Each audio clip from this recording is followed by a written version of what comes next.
నా గుండెలో ఎప్పుడు ఉండే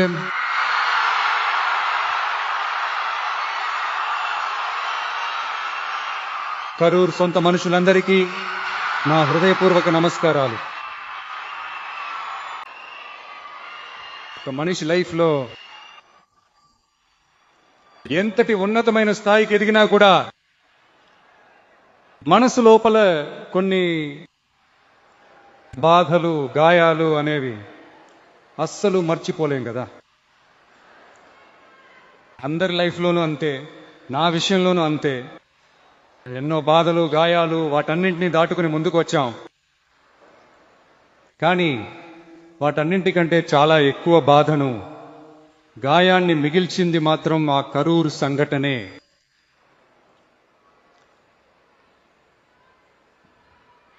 ప్రజల్ని కలవడానికి వెళ్ళినప్పుడు మనం ప్రజల్ని కలవాలి, వాళ్ళ సమస్యల గురించి మనం మాట్లాడాలి. అందుకే ఈ ప్రజలని కలిసే యాత్ర మొదలుపెట్టి తిరుచి, అరియలూర్, నాగపట్నం, తిరువారూర్, నామక్కల్, కరూర్ ఇలా అన్ని చోట్లకి వెళ్తా ఉన్నాము. అరియలూర్లో ఆ మీటింగ్ ముగించుకుని పెరంబలూరు వెళ్లే ముందు ఆ పెరంబలూరు పోలీసులు మమ్మల్ని అలర్ట్ చేశారు. అక్కడ జనం చాలా ఎక్కువగా ఉన్నారని, చాలా టైం అయిపోయింది, ఇప్పుడు రావద్దు అని చెప్పారు. సో మాకు వేరే దారి లేదు. ఆ తర్వాత పెరంబలూరు నియోజకవర్గ ప్రజలకు క్షమాపణ కూడా చెప్పాము. అలాగే నామక్కల్లో ఆ మీటింగ్ ముగించుకుని కరూరు వచ్చేటప్పుడు ఆ కరూరు పోలీసులు మమ్మల్ని అలర్ట్ చేసి ఉండొచ్చు కదా.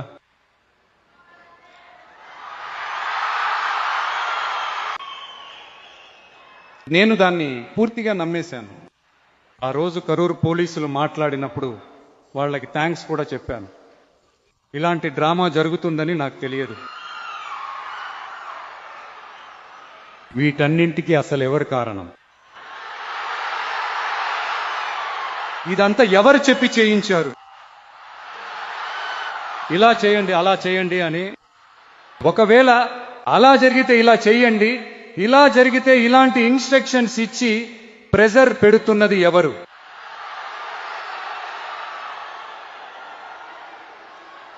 ఆ సంఘటనలో మనం ఎవరెవరిని కోల్పోయామో మీకు తెలుసా?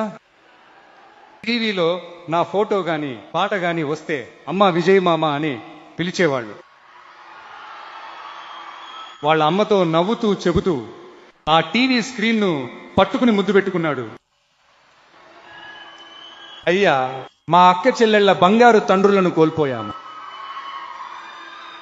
మాటలు కూడా సరిగ్గా రాని వయసులో ఒక పేపర్ మ్యాగజైన్లో నా ఫోటో చూస్తే ఆ అమాయకపు నవ్వుతో నవ్వుతూ ఆ దేవుడి లాంటి పసి పిల్లల్ని కోల్పోయామయ్యా.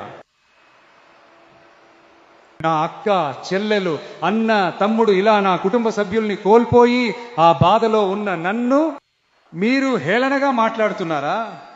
నా మీద నిందలు వేస్తున్నారా?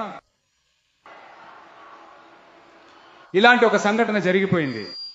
ఇదంతా ఎందుకు జరిగిందో అని బాధపడుతూ ఇంట్లో కూర్చుంటే పారిపోయి దాక్కున్నాడు అని అంటారా? నోరు ఉంది కదా అని ఏది పడితే అది మాట్లాడతారా?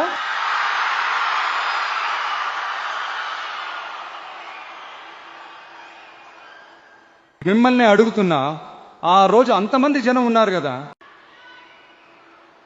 అదేవిధంగా ఈ L&T సంస్థతో 18,600 కోట్లతో 3 ప్రాజెక్టుల కోసం ఆ ఒప్పందం పైన సంతకం చేశాము. దీనివల్ల దాదాపు 8,200 మందికి ఉద్యోగ అవకాశాలు వస్తాయి. నేను చెప్తున్నది ఆ 3 జిల్లాల వాళ్ళకే ఇన్ని ఉద్యోగాలు వస్తాయని. కురువై సాగు కోసం 134 కోట్లతో ఆ ప్రత్యేక ప్యాకేజీ పథకాన్ని ప్రకటించాము.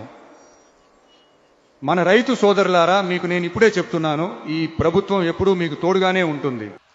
మహిళల రక్షణ కోసం సింగపెన్ స్పెషల్ ఫోర్స్ గురించి మీకు ముందే బాగా తెలుసు.